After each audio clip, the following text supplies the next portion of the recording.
Akkam nagaa jirtu saba qashii saba jaalalaa baga naa jiraattan baga wajjin jiraannee baga gara deef yuutuubiitti baga nagaan dhuftanii dirree jaalalaa dirree barumsaa isiniif hawwaa kan dhufu warra hubate irraa galoo rabbiin nu haa taasisu waaqni wajjii haa jiraatu koottaan afaan bu'aa wanta qabnu walii qoonnaa wal gargaaraa wal bira dhaabanna konseptii jiru wanta jiru wal hubachiifnaa hamma dandeettii kennaa hamma waaqni ittiin nu hubachiisu tokko isin gargaaru saba qashtii kana gargaaruun akka malee fedha kootii hawwaa turee hawwaa jiras hawwuuf jiras ammallee baga naa jiraattan nafaana bu'aan affeerraa kiyya.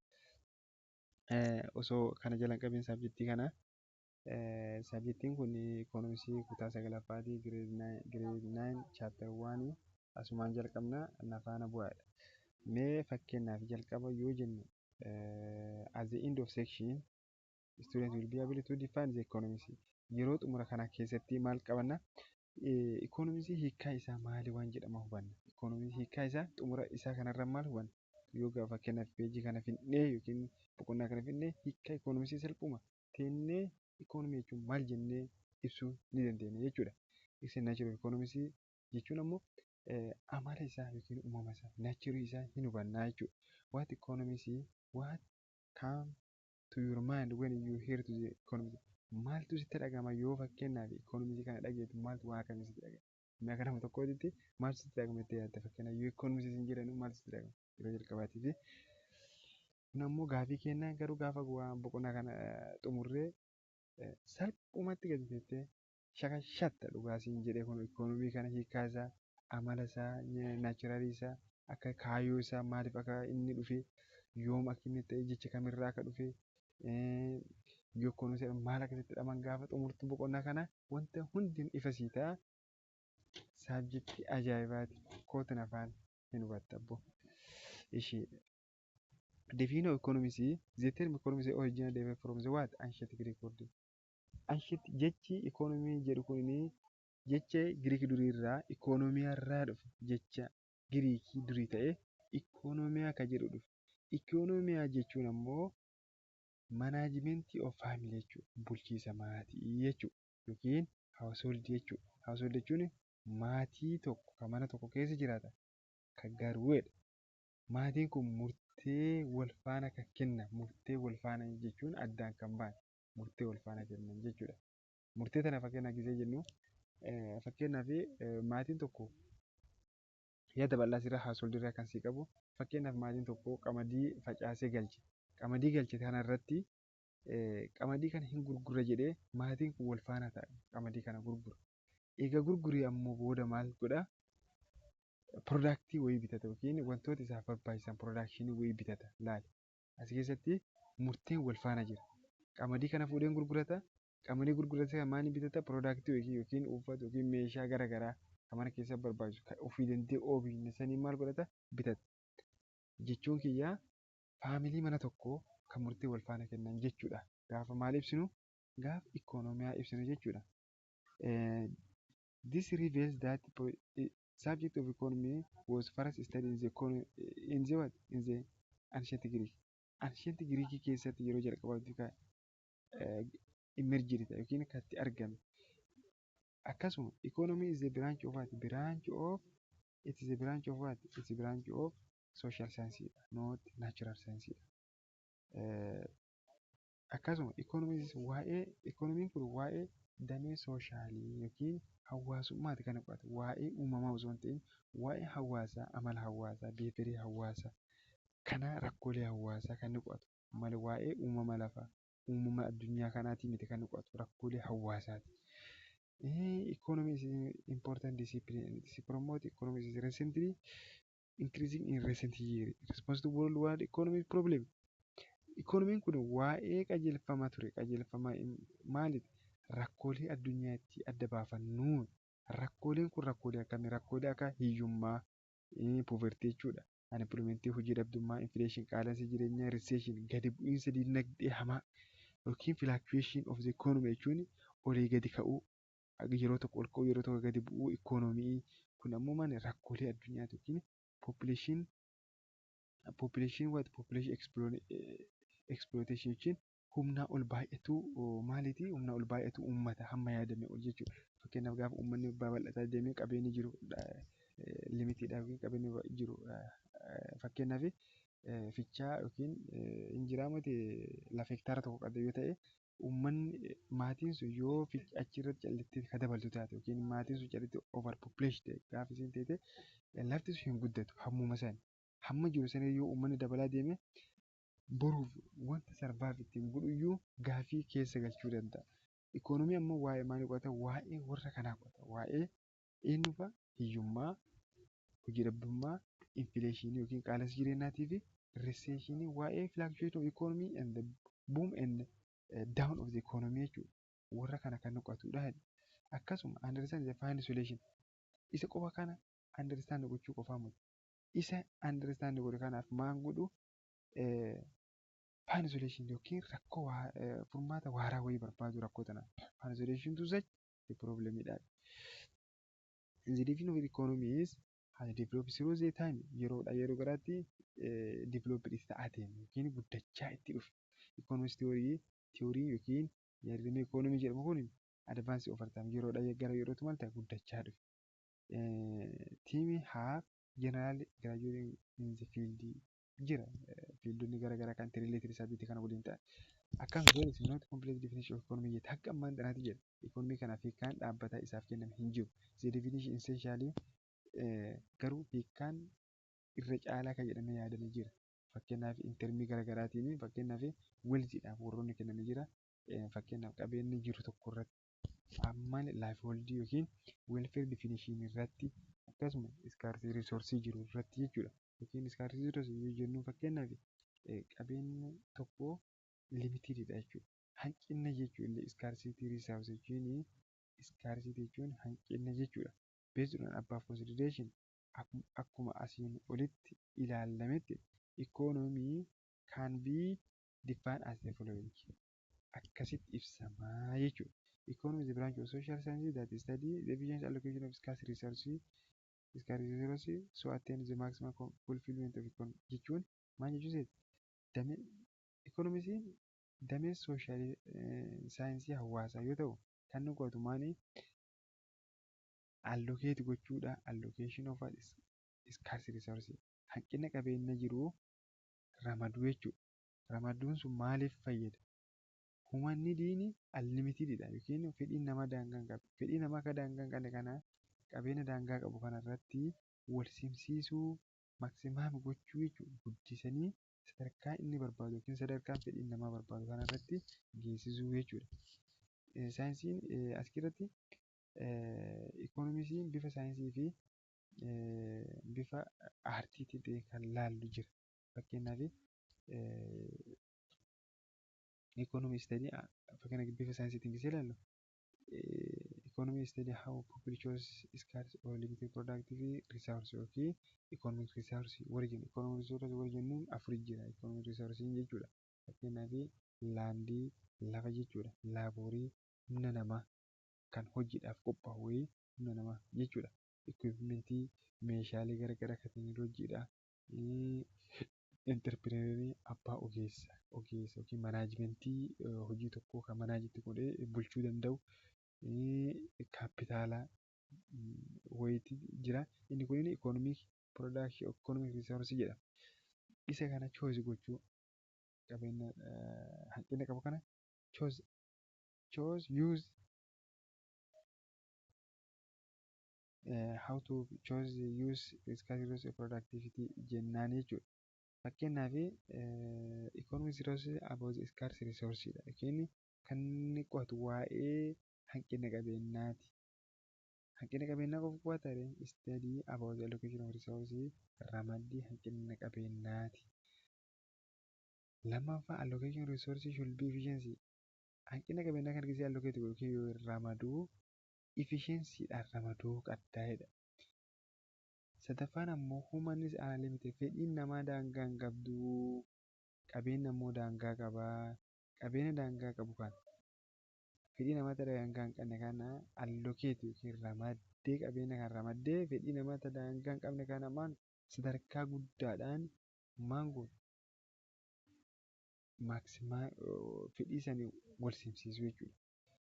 Yoo ta'e ikoonomisiin kaayyoon ikoonomisii ati barattu maal? Fakkeenyaaf ikoonomisii maaliif baradhetti yaadda? Fakkeenyaaf yoo jettu maal jettee deebifta? Fakkeenyaaf ikoonomii is that how to satisfy the unlimited human needs at the maximum possibility degree through the allocation of scarce resources efficiently. Akkuma jenne kaayyoon guddaan ikoonomii barannuu fi study kun hin qo'anna how to satisfy akkamiin satisfy yookiin milkeessuu yookiin consume gochuu fudhachuu satisfy jechuun milkeeffachuu jechuudha. Maal milkeeffachuu? Unlimited needs fedhii namoota daangaa hin qabne qabeenya daangaa qabu irratti maximum possible degree satisfy godhachuu yookiin sadarkaa olaanaadhaan satisfy godhachuu jechuudha. Qabeenya namaa qabeenya daangaa qabu fedhii daangaa hin qabne sadarkaa olaanaa irratti satisfy godhachuu milkeeffachuu jechuudha. Kana hagaruma jennee bira dabarra. Ishee uumamni isaa akkam? Uumamni nature of economics akkam? Uumamni isaa kun saayinsii illee ta'a, aartii illee ta'a. Yoo fakkeenyaaf aartii fi saayinsii yennaa jennu akkam fakkeenyaaf saayinsii illee ta'a, aartii illee ta'a. Ikoonomisiin jechuudha. Bifa kana lachuu bifa lamaan akkamitti saayinsii ta'e, akkamitti aartii ta'e jennee haa ilaallu. Fakkeenyaaf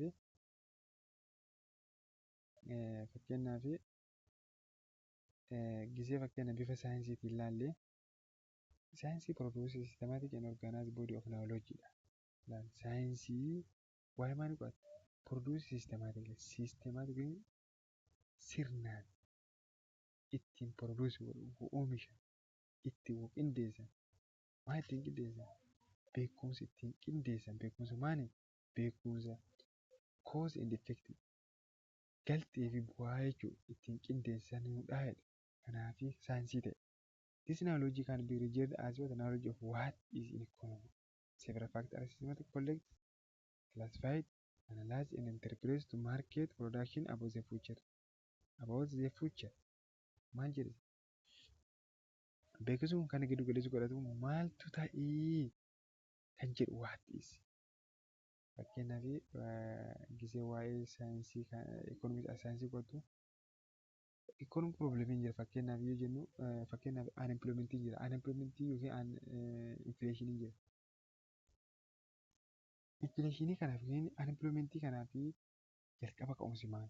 Bu'aa isaa maal jettee predict goota for the future analyze goota xiinxaltaa interpret goota hiitta wanta sana data collect goota classified goota hin qoqqoodda rakkoolee sana ka'umsi isii maal? Bu'aan isii maal? Dhiibbaa isii economy irra qabu maal? Dhiibbaa isii life hold of the economy qabu. Bakka inni rarramaddee adda keettee rakkoo sana furmaata barbaada jechuudha. Yoo maal jennu saayinsii yeroo jennu yoo aartii jennu ammoo yoo fakkeenya aartii jennu yoo akkuma aartii jennu important definition aartii teeknikiidha yookiin way of doing or achieving something. Kallattii maan bira geettu kallattii wanta yaadde wayii bira geettudha. Wanti yaadde sun maal? When dealing with a problem such as unemployment, poverty, and inflation, economy provides principal methods through which the problem can be solved. Fakkeenyaaf unemployment hojii dhabdummaa, poverty hiyyummaa, inflation qaala'insa jireenyaa kun rakkoolee economy keessaa isa tokko jenna. Rakkoolee kana madda rakkoolee kana bira gahuu fi rakkoo kanaaf immoo furmaata kennuu fi kan itti fayyadamnu wayiidha, teeknikiidha, ogummaadha, daandii ittiin maangoonuu rakkoo kana bira geenyuu fi rakkoo kana ittiin furru waan ta'eef aartiiti. Sadaffaan ammoo branch of economics. Economiin gabaabumatti bakka lama qoodama. Economiin kun bakka lama qoodama. Bakka lamaan san jala kana dhufne kallattii ifa ta'een jala kanatti haa hubannuuti. Fakkeenyaaf bakka lama qoodan ibsin jedha. Inni dhufeenyu maakiroo economicsii fi maakiroo economicsii fi maakiroo economicsii fi eenyu maakiroo economicsii fi maakiroo economicsii MA fi maalidha kanadha. MI kiroodha. Garaagarummaa isaan gidduu jiru maal ilaalta. Study individual economic unit in economy ilaali. wanti maakiroo yookiin MI'n kun kan inni qo'atu galii dhuunfaati, qabeenya dhuunfaati, galii dhuunfaa keetii, gatii dhuunfaa keetii, gatii dhuunfaa waan tokkoo, awutobuutii dhuunfaa waan tokkooti kan maali kan dhuunfaati. Yaan ijoo dubbii kanaa kana. Maakiroo ikoonomiksiin wanta dhuunfaa, galii ta'e nata dhuunfaa, baasii ta'e nanta dhuunfaa, piraayisii ta'e nanta dhuunfaa, awutobuutii ta'e waan dhuunfaati kan inni qo'atu. Study individual economy unit dha. Wanta ikoonomii keessatti wanta dhuunfaati. Ikoonomii keessatti individual economy unit dha. Kana kan inni qo'atu. Lammaffaan ammoo lammaffaa yoo jennuun central problem isaa price determination allocation of resource individuals. Laal. Central problem price determination allocation of resource of individual dha. Ramaddii qabeenya eenyuti dhuunfaati. Nooti ka oliiti yookiin ka walii yookiin walii qo'atu miti kan dhuunfaati. The main tools are demand and supply of particular community and factor as the individual, not as a whole. To help solve central problem, what, how, and for whom to produce it. Rakkoo kana giddu galeessi kan godhatu what to produce, how to produce, for whom to produce jechuun maal jechuudha. How to produce jechuun fakkeenyaaf oomishi tokko gaafa oomishuu barbaaddu what to produce maal oomishuu qabeetti adda baafatu qabda. Central problem of the gaafiintu akkam taasisa? Equation of economic problem. Bakka equationii economic ta'e keessaa inni sadiin kun isa tokko. Afurii yeroo tokko tokko afurii shanillee ta'a. Fakkeenyaaf maal oomishuu qaba? What to produce? How to produce? Maal akkamitti oomishuu qabaa fi for whom to produce? Eenyuuf oomishuu qabaa ka jedhu giddu galeessi godhata. Japan ammoo discuss how equilibrium of consumer, producer and industry to attain. For example, price of xeefii dhuunfaa yookiin xeefii qofa as individually, price of the orange, single orange, income of the average, galii average yookiin galii abdii, galii boonsaa, galii margaa ta'uu danda'a yookiin galii addee ebiluu jettee fakkeenyaaf galii nama dhuunfaa jechuudha. Saving of caala, saving of boona jettee galii nama dhuunfaa, baasii nama dhuunfaa, price of single community, price of single community, wanta akkasii kan nama dhuunfaati kan qo'atu walumaa gala jechuudha. Macro economics ammoo study and economy as whole dha. As maali as whole dha.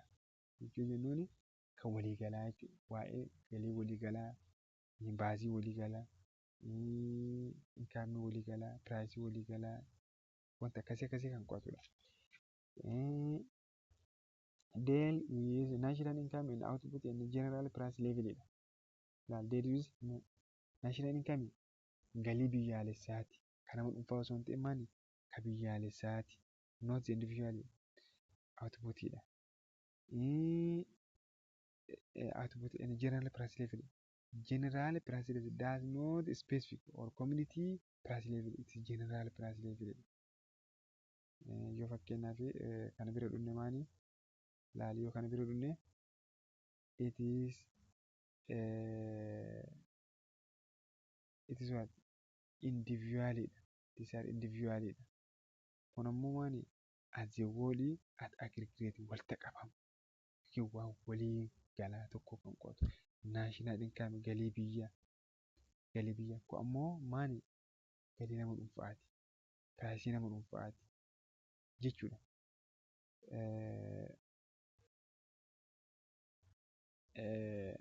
Sadaffaan ammoo central problem determination of labor income and unemployment dha. Main tools are aggregate demand. Meeshaan guddaa kan meeshaa itti gargaaranu fedhii waliigalaati. And aggregate supply dhiyeessii waliigalaa ikoonomii keessatti waliigalaati. Dhiyeessiin tamaan ta waliigalaati. Aggregate demand, aggregate supply. Ka'inuu kan waliigalaati jettee akkasii beekuu qabda, akkasii hubatuu qabda. Japan deals with the determination of equilibrium income and employment at aggregate level. income equilibriumiin yookiin madaalliin yookiin equilibriumiin galii fi employment warri hojjettootaa as what aggregate level sadarkaa biyyaalessaatti fakkeenyaaf GDP of Itoophiyaa General Price Level in Itoophiyaa gatii waliigalaa biyya keessaa kan Itoophiyaa fakkeenyaaf General Price of Community in Itoophiyaa GDP of Itoophiyaa innaa jennu fakkeenyaaf GDP of Itoophiyaa yoo jennu Gross Domestic Product of Itoophiyaa jechuudha. Kan boqonnaa itti aanu keessatti hin barattani garuu yeroo boqonnaa jalqaba boqonnaa paartii kana lammaffaa isaa jalqaba isaa irra isin hojjedha. Asumaan paartii kana asumatti xumurraa waan na waliin turtaniif baay'ee isin galatoomfadha. Sama jaalalaa sama qashtii naa jiraadha isin wajjin jira isin faana jira jajjabaadha dubbisa kana caalaal moora akan kana caalaal qopheessee isiniif dhufu na jajjabeessanii bira dhaabadha. Gaafii lamaan tanaani of gaafadhaa deebisa sarchi godhaati ilaala. Yeroo itti aanu immoo qabadhee maduruma kana siin maduruma qaba garaagarummaa make distinction between the macroeconomics and the microeconomics level garaagarummaa MI fi MA kana adda baasii barreesse inni isin jedhani kama gubbaa kana akka barreessitu bal'isee isin ibseera. Lammaffaa experience the fundamental problem of macroeconomics and macroeconomics rakkoolee ijoo ta'anii akka fakkeenyaaf macroeconomics yookiin macroeconomics fi macroeconomics kan ta'an jedhamtee kan yaaddu yoo jiraatteetiin barreessita. Gaafii lammaffaa tana keessatti koomentii isin eeggadha. Baay'ee nagaan na tura paartii itti aanu deebinutti naaf jiraadha.